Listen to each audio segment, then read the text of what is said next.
ہمارے حضرت قبلہ حاجی صاحب فرمایا کرتے تھے مغرب کی پوری فیشن انڈسٹری وہ مشرق کے فیشن پر کھڑی ہے.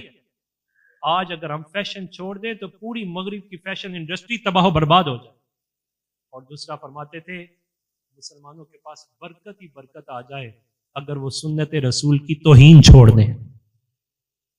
آپ ذرا سوچ سکتے ہیں کہ ایک دن میں نبی علیہ الصلوۃ والسلام کی سنت کی کتنی توہین ہوتی ہے. پھر ہم یہ تلاش کریں کہ برکت، تو ہم برکت کے جو ظاہری نہ ہونے کے اسباب کو ذکر کریں.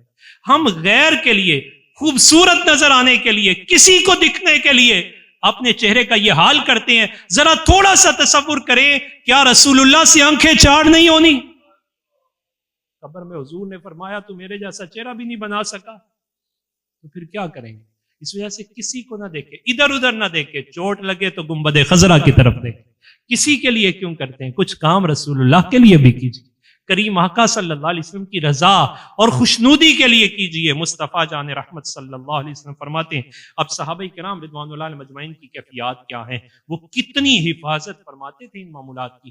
حضرت عبداللہ بن عمر رضی اللہ تعالیٰ عنہ کے بارے میں جناب نافع ان کے شاگرد بھی ہیں، اور امام بخاری علیہ رحمہ نے اس پر بڑا ایک خوبصورت باب بھی باندھا ہے. فرماتے ہیں کان ابن عمر، جناب عمر رضی اللہ تعالیٰ عنہ کا یہ طریقہ تھا کہ وہ نبی پاک صلی اللہ علیہ وسلم کے آثار کو، نشان ہائے قدم کو تلاش کرتے تھے.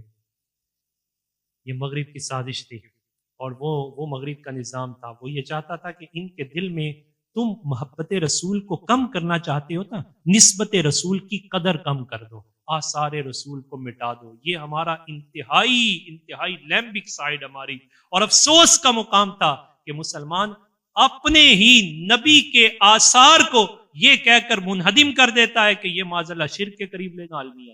کتنے آثار کو تباہ و برباد کر دیا گیا، کتنے آثار کو شہید کر دیا گیا، کیا کیا کیفیات جن سے مسلمان گزرے.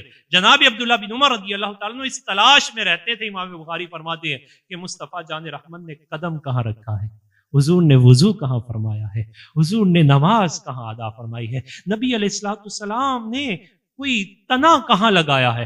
تو کہا جہاں پتا چلتا کہ نبی پاک صلی اللہ علیہ وسلم نے کسی جگہ کوئی تنا لگایا ہے تو جناب عمر کی ڈیوٹی یہ ہوتی تھی. فقان ابن عمر، جناب عمر رضی اللہ تعالی عنہ، یصب تحت الماء، اس پر جاتے تو صرف اتنا کام کرتے کہ پانی دیتے کہ کہیں مصطفیٰ کریم علیہ الصلوۃ والسلام کے ہاتھوں سے لگا ہوا تنا پیاسا نہ ہو. اتنی نسبت کی قدر فرماتے تھے. تو نبی پاک صلی اللہ علیہ وسلم کی اس نسبت کی ہم سب کو بڑی قدر کرنی چاہیے. ذاتی طور پر جو اللہ تعالیٰ نے اعزاز عطا فرمایا ہے، کبھی انسان تصور تو کرے کہ انبیاء یہ عرضیں کرتے رہے یا اللہ اپنے محبوب کی غلامی کا شرف دے دے.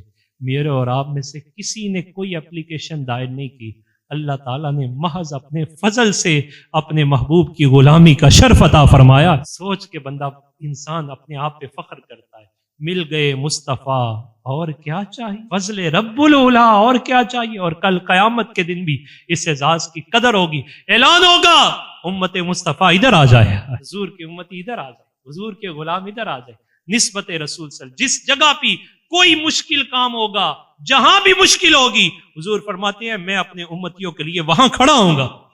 امتی پیاسے ہوں گے تو حضور روضہ کوثر پر جام کوثر عنایت فرمائیں گے. امتی پل صراط سے گزر رہے ہوں گے، حضور وہاں تشریف لے آئیں گے. اللہ سبحانہ تعالی میزان پر جب لوگوں کو اپنے پورے جلال کے ساتھ بلائے گا، صفت قہار غالب ہوگی. مصطفیٰ کریم صفت رحمت کے پورے اظہار کے ساتھ وہاں تشریف لے آئیں گے.